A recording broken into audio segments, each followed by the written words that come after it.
Here is AShifflett presenting on public speaking.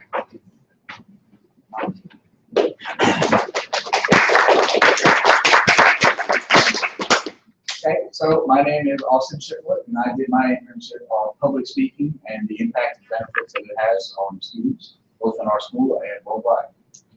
So it was kind of an unconventional way of getting to my internship, but it started with last summer. I was invited down to Roanoke to give a speech to about 800 members of the Women's Moose program through the Moose Lodge. And I was a little worried, and the man called me and said, "You only have to do it if you're comfortable with it. If, you know, standing up in front of all these people is that scary for you, you don't have to do it." And I thought about it, and I told him, no, I mean, I am honored to do it. I think it's very exciting, and I would love to stand up and talk to all these people about what I've done through the Moose Lodge. So he said, okay, and you can see me here with one of the members standing next to me. And I just stood up and I talked to all of them. And then after I got off, I told some of my friends about what I did, what it was like, and they said, you know, how were you okay with that? How could you stand up and talk to those people and think it was fun? How did you think that was an honor? That's so scary. Why would you do that?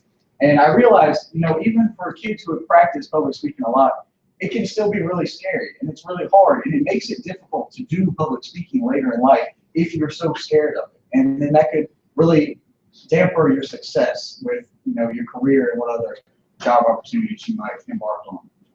So I started out, Ms. Newman actually advised me to do an interview before I really decided what it was I wanted to do. So I kind of took my time. I didn't settle on a thesis yet. I was really thinking about it. And I did my first interview with Greg Spence, the president of Technopack LLC. And we just sat and we had an hour-long conversation about my ideas, what I was thinking about, what I needed to have accomplished, what he thought about what I was doing, and any suggestions he might have going forward. And he basically told me, you know, if you want to work on public speaking, you want to enhance it in the school system, you want kids to be more successful, these are the types of things you can do. And he gave me a list, and he told me who else I could talk to.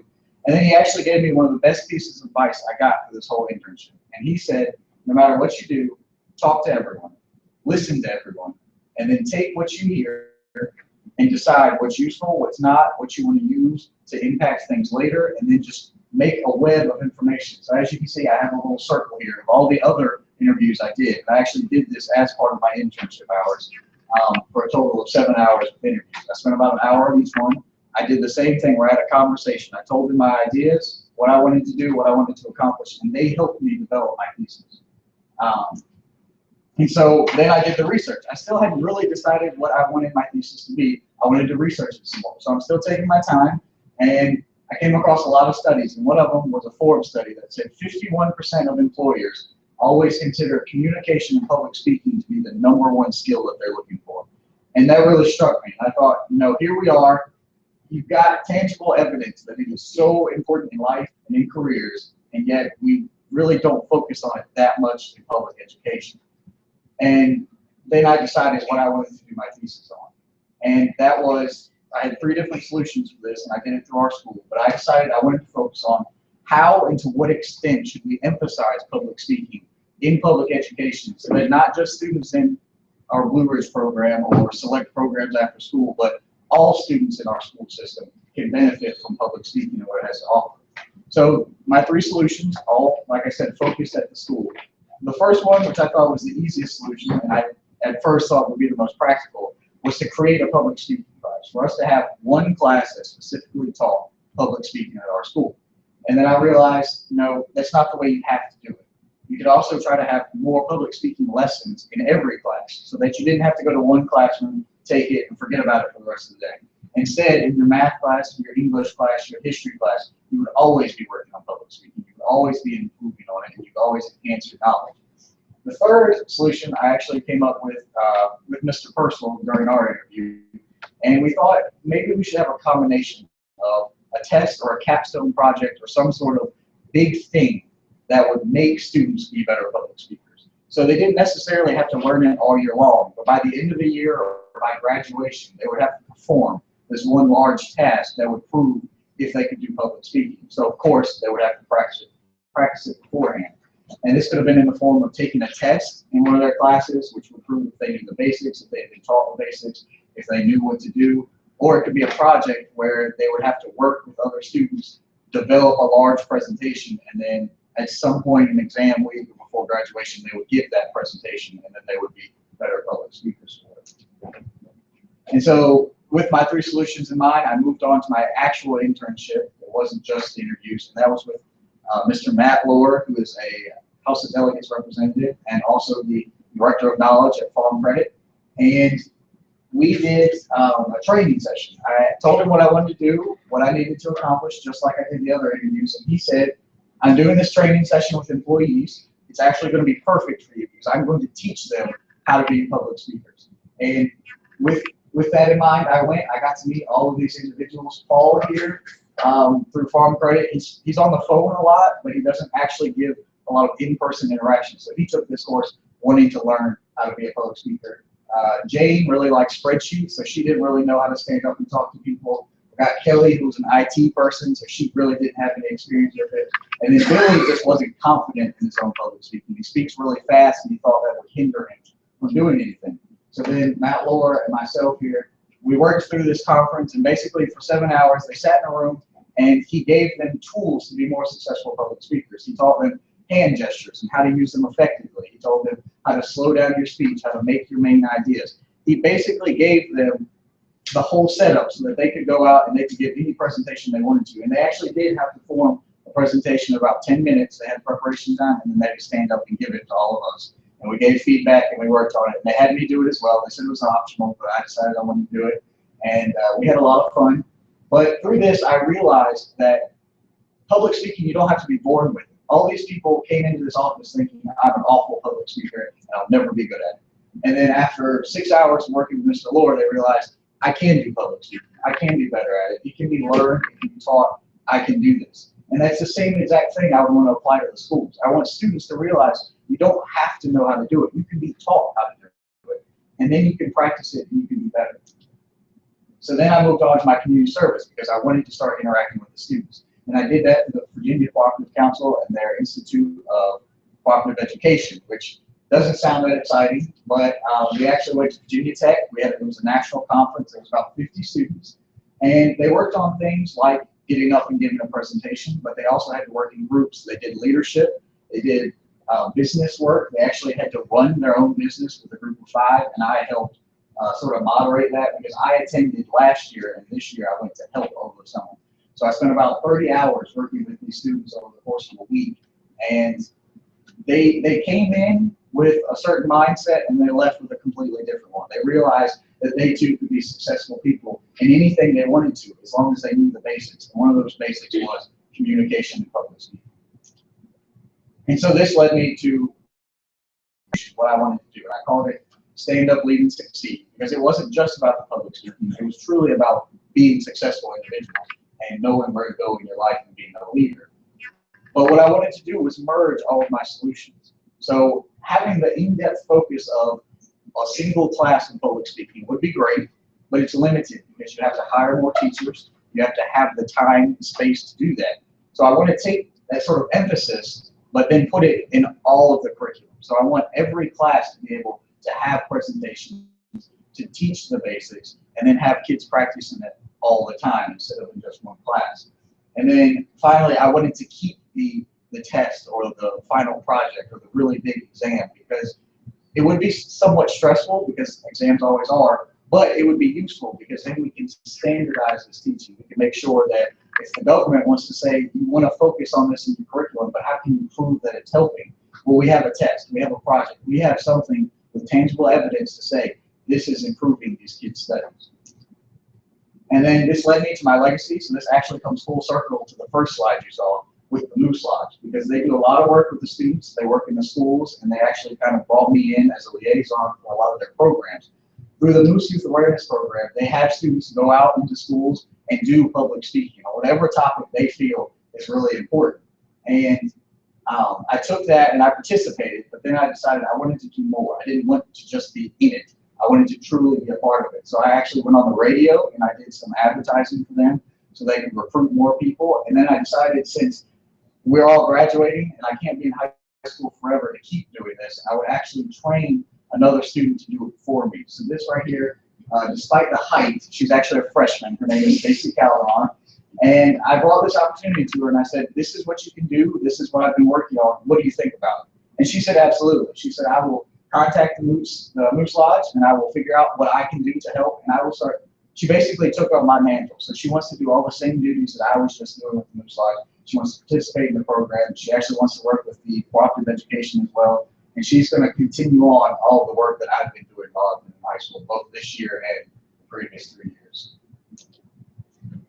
For my education, I'll actually be studying at Harvard. I got in under their early admissions, and I will be studying sociology over the next 4 years. That might change, but as of right now, that's what I'm thinking of.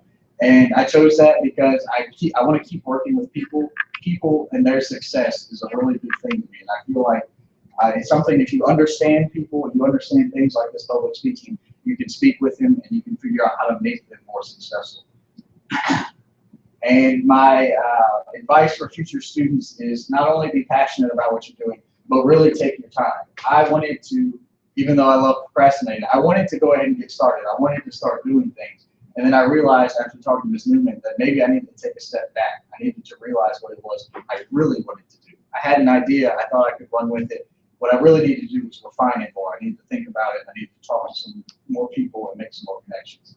So I would advise other students to do the same. Maybe have an interview first before you decide on your thesis. Maybe do a little bit of research to make sure it's really the thesis you want to focus on. All right, and that is my presentation. So are there any questions?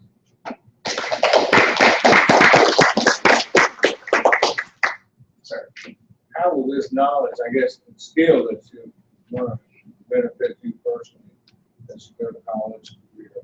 Well, it was a really good thing in college because I actually wrote my common application on this project and how I thought public speaking had helped me land a job, how I thought it had helped me be more professional and reach out and talk to people and make connections. And so I wrote about that. And apparently Harvard really appreciated it because they contacted me and they told me, no, this is a great thing and I think we should work on it because more students need that experience. They need to know what public speaking can do for you, how you can stand up and communicate ideas to other people.